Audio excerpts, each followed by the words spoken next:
Bismillahirrahmanirrahim. Laksativa atau laksatif digunakan untuk mengatasi gejala konstipasi. Nah, konstipasi tidak hanya sulit BAB ya. Sulit BAB atau sulitnya melewati atau memulai perlewatan, tetapi juga penurunan frekuensi. Jika seseorang itu BAB setiap hari, kemudian mengalami penurunan frekuensi sehingga kemudian menjadi 3 hari sekali, itu termasuk juga konstipasi. Kemudian keras, nah juga perasaan BAB yang tidak tuntas. Misalnya baru 5 menit yang lalu ke kloset, lalu kemudian ke kloset lagi, kemudian 7 menit berikutnya ke kloset lagi, ya, tetapi tidak diare, itu pun namanya konstipasi. Penyebabnya banyak, tetapi kita hanya cukup perlu tahu obat ada yang menimbulkan efek samping berupa konstipasi. Misalnya saja zat besi gitu ya. Nah, sehingga untuk mengurangi gejala ini diperlukan suatu serat makanan, kemudian juga cukup cairan dan juga melatih defekasi. Melatih defekasi itu ya diantaranya ketika anak kecil itu dilatih untuk tidak menahan gitu ya ketika ingin BAB. Nah, laksatif ini membantu mengeluarkan feses yang telah terbentuk dari rektum. Jadi dari rektum begitu ya. Rektum itu bagian saluran pencernaan yang paling ujung. Sehingga kemudian nanti dikeluarkan sebagai BAB atau defekasi. Nah, di antara sifat laksatif ini ada yang bersifat kuat sehingga kemudian dia mampu mengeluarkan feses yang biasanya belum terbentuk dari seluruh kolon. Nah, usus itu dari sebelum ke rektum itu kan ada kolon dulu. Nah, nanti dari kolon itu nyambung ke rektum lalu dikeluarkan. Nah, obat atau zat yang bisa mengeluarkan material dari seluruh kolon ini disebut sebagai katartika. Nah, dalam penggunaannya pun berbeda ya. Katartika itu digunakan untuk membersihkan usus dari material. Misalnya ketika akan dilakukan ronsen pada daerah perut ya, daerah abdominal. Nah, secara umum klasifikasi laksatif itu jika dilihat dari mekanisme kerjanya, ada yang kelompok senyawa meningkatkan retensi cairan pada lumen. Jadi dia bersifat menahan, meretensi cairan yang ada di dalam lumen. Nah, kalau cairan di dalam usus atau lumen itu meningkat, maka kemudian volume dari feses itu akan banyak. Ya. Kalau volume feses banyak, nanti dia akan merangsang saraf yang mengatur defekasi sehingga nanti akan terjadilah respon untuk terjadi. Siapa dia? Yang bisa bersifat seperti itu diantaranya adalah garam Inggris atau magnesium sulfat. Takarannya 1 kali pakai adalah 30 gram ya. Nah, garam Inggris ini menarik banyak sekali cairan ke dalam kolon. Nah, sehingga kemudian rangsang defekasi itu akan muncul sehingga BAB yang terjadi itu BAB yang cair banyak gitu ya. Agar-agar juga bisa meningkatkan retensi cairan tetapi tidak sebanyak yang dilakukan oleh garam Inggris. Nah, sehingga agar-agar ini bersifat sebagai laksatif.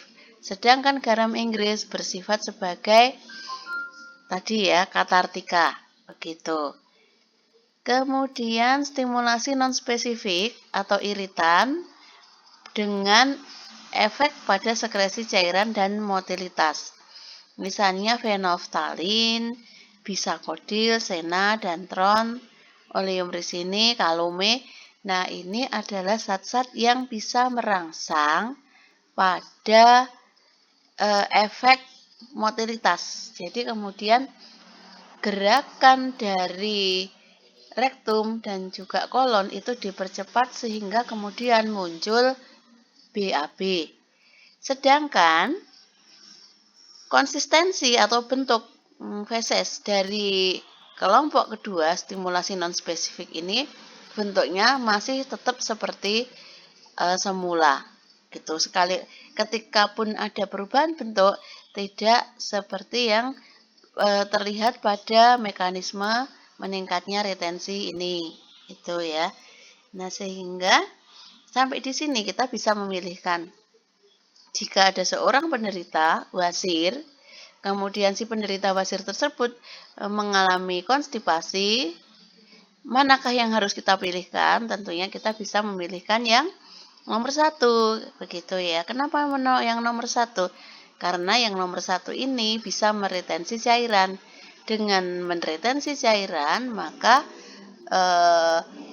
konsistensi BAB menjadi tidak keras, sehingga tidak sakit ketika dikeluarkan. Mereknya bisa macam-macam ya, bisa dilihat di ISO. Tuh, ini contoh bentuk sediaan, ada yang berbentuk sediaan suppositoria, baik anak dan dewasa, ada juga yang dibentuk tablet. Nah, zat aktifnya adalah bisakodil. Nah, bisakodil ini termasuk tablet salut enterik, sehingga ketika ada seseorang menggunakan bisakodil, tidak boleh memecah tabletnya, tidak boleh ditelan, tidak boleh digerus, karena tablet tersebut akan rusak jika berinteraksi dengan asam lambung. Nah, lalu kapan laksatif maupun katartik itu digunakan? Ketika sembelit, oke. Ketika intoksikasi akut, bisa. Misalnya menggunakan tablet besi ya, setelah sekian hari, seminggu, kok kemudian dirasakan BAB-nya jadi nggak teratur gitu ya. Boleh menggunakan laksativa. Pengobatan cacingan, tadi pada bab sebelumnya telah dibahas ya, cacing-cacing dengan efek paralisis bisa dibantu dengan memberikan obat-obat laksativa. Pemeriksaan ronsen, ya, mencegah tekanan feses pada hipertensi ekstrim, hernia perut, dan pembedahan sebelum pembedahan atau sebelum partus ya. Ada yang dilakukan tindakan enema gitu ya, yaitu membantu pasien untuk mengeluarkan BAB-nya sehingga setelah tindakan baik pembedahan maupun setelah partus itu pasien lebih nyaman tanpa khawatir takut untuk merasakan sakitnya ketika BAB begitu ya. Nah, efek samping dari laksativa terutama katartika yaitu hilangnya gizi karena dibuang begitu ya, harusnya kan masih mengalami proses reabsorpsi cairan dan juga beberapa zat gizi itu ya. Nah, obat berikutnya yang bekerja pada saluran cerna adalah prokinetik. Apa itu prokinetik? Yaitu obat yang membantu atau meningkatkan gerakan usus itu. Nah, dengan meningkatnya gerakan usus ini, maka ini akan mengakibatkan ini keuntungannya meredakan mual dan juga meredakan muntah. Nah, gerakan usus yang cepat akan mendorong isi lambung itu ke usus, sehingga isi lambung itu menjadi lebih kosong. Kalau isi lambungnya lebih kosong, maka perasaan mual, muntah itu menjadi dikurangi, begitu ya. Contohnya ini ya, metoclopramid dan domperidon, begitu. Nah, ada kalanya pada pengobatan ini ya GERD gitu ya, keluhan asam lambung yang tinggi, gastroesophageal reflux disease, GERD itu. Nah, ketika diikuti dengan rasa mual gitu ya, kemudian dokter itu menuliskan metoclopramid. Nah, ini tujuan penulisan metoclopramid itu bukan untuk mengatasi mualnya, tetapi dia mengambil kerja prokinetiknya. Nah, sehingga tujuannya itu adalah memberikan kesempatan yang lebih lama untuk lambung itu berada pada kondisi yang lebih kosong. Dengan kondisi yang lebih kosong, kerja lambung menjadi tidak berat dan bisa melakukan regenerasi sel-sel parietal, begitu. Jadi jangan ditulis bila mual, begitu ya. Karena jika ditulis bila mual, maka pasien itu akan tidak meminum tablet ketika tidak mual. Sedangkan tujuan dokter itu adalah mengkondisikan lambung tanpa mempertimbangkan mual atau enggak, begitu ya. Ini sering teman-teman farmasi itu diprotes oleh teman-teman dokter karena farmasi merusak terapi mereka. Kenapa? Karena nggak paham. Metoclopramid, domperidon taunya obat mual gitu. Nggak tahu kalau itu prokinetik gitu, nje. Nah, ini ya sebagai anti mual muntah ya bisa gitu ya, tetapi kerjanya melalui prokinetik. Domperidon sama, tetapi keuntungan domperidon adalah tidak memberikan efek samping ekstrapiramidal. Lalu anti diare. Obat berikutnya ya. Nah, obat anti diare ini bermacam-macam golongan ya, tergantung diarenya. Karena ada diare yang non-spesifik, nggak tahu pasti penyebabnya, dan diare infeksi disebabkan oleh bakteri. Diare non-spesifik itu misalnya diare setelah misalnya alergi makan makanan laut gitu ya. Ada makanan laut yang menyebabkan alergi, bentuk alerginya itu diare. Nah, kita nggak bisa mengatakan bahwa makanan laut ini menyebabkan diare. Makanan laut ini adalah penyebab diare. Mengapa seperti itu? Karena orang lain makan makanan tersebut tidak diare. Gitu. Cabai A itu setelah makan pedas dia diare, tetapi B tidak. Begitu. Kita tidak boleh menyebut cabai adalah penyebab diare. Gitu. Jadi diare yang disebabkan kebanyakan cabai, kebanyakan santan, makan makanan laut, ya itu disebut sebagai diare non spesifik. Begitu ya. Bisa juga karena virus ya. Nah, kemudian Oralit dan juga ORS itu bukan obat diare ya. Jadi hati-hati dalam penyebutannya. Dia bukan obat tetapi cairan gitu ya. Kepanjangannya juga ORS, oral rehidrasi solution. Jadi cairan rehidrasi yang diberikan melalui oral. Untuk apa? Sekedar mengganti cairan yang hilang. Tetapi ini sangat penting bagi penderita diare, begitu. Nah, kecuali kalau penderitanya sudah diinfus ya, oral rehidrasinya, solution rehidrasinya enggak lagi melalui oral, tetapi melalui parenteral. Nah, ini contoh ORS itu macam-macam ya, dari Oralit dan sebagainya.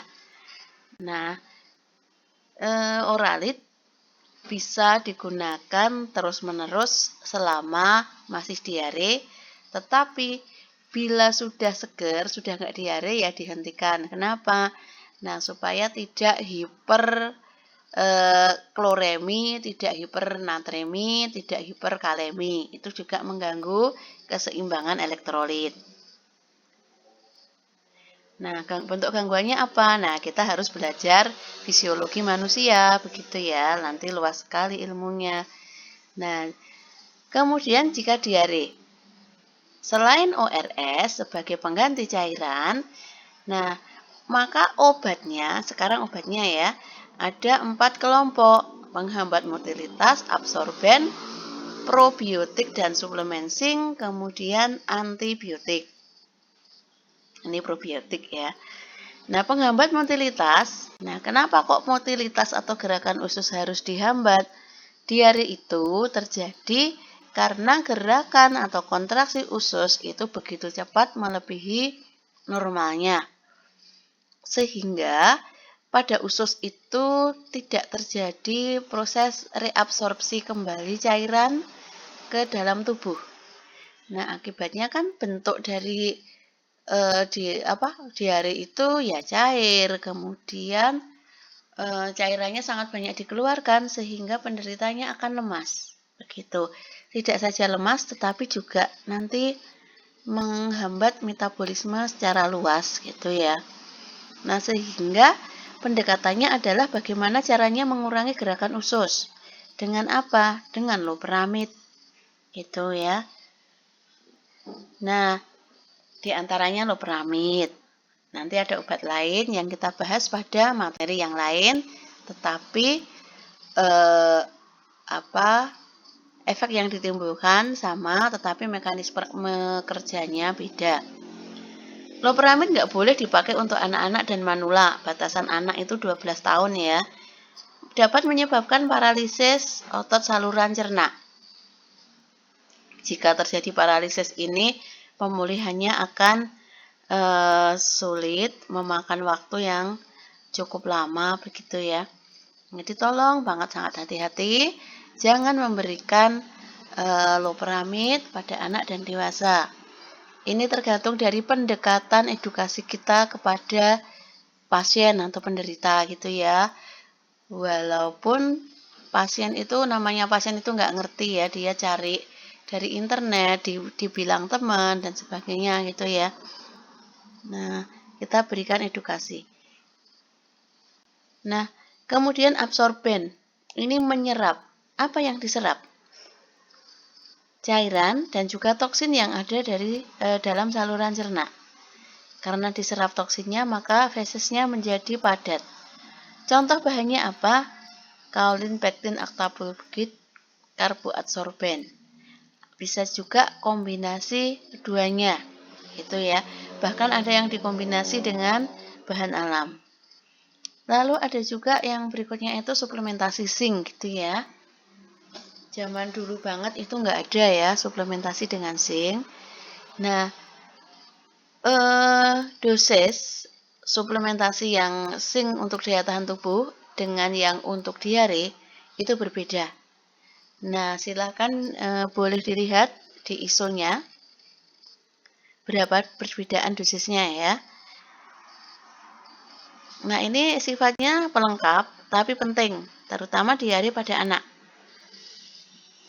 Berikan seawal mungkin bersama ORS.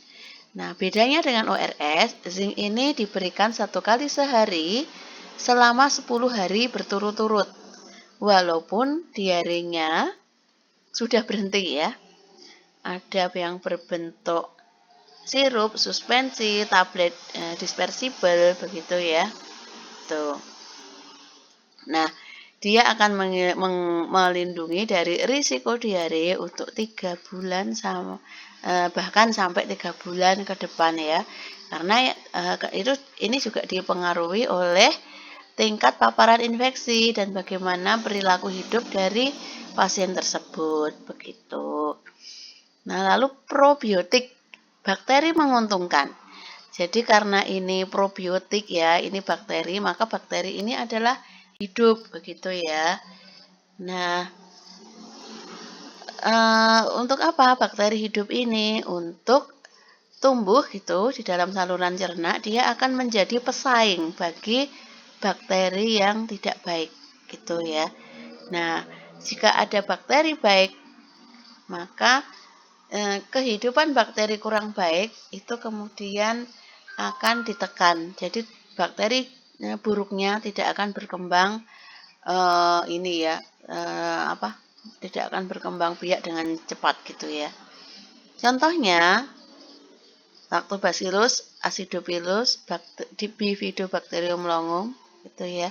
Dan juga selain merek ini banyak juga ada juga merek yang lain ya.